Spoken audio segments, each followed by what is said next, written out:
Biktima pinukol ng bato, patay.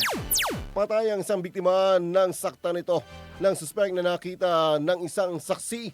Naganap ang pananakit ng alas 12:19 ng tanghali ng Mayo 27 sa Sitio Ipilan, Barangay San Agustin 2, Dasmariñas City, Cavite. Sa inisyal na investigasyon, habang ang saksi umano ay nagluluto ng pagkain, nakita nito sa kanilang bintana na ang suspect na si alias Darwin ay nakaupo sa labas sa tila may hinihintay. Makalipas ang ilang sandali ay dumating naman ang biktima at nakita ng saksi na binato ng suspect ang biktima hanggang mawalan ito ng malay. Agad na humingi ng tulong sa barangay ang saksi at sa pagdating ng emergency responders, idineklara ng biktima na wala ng buhay.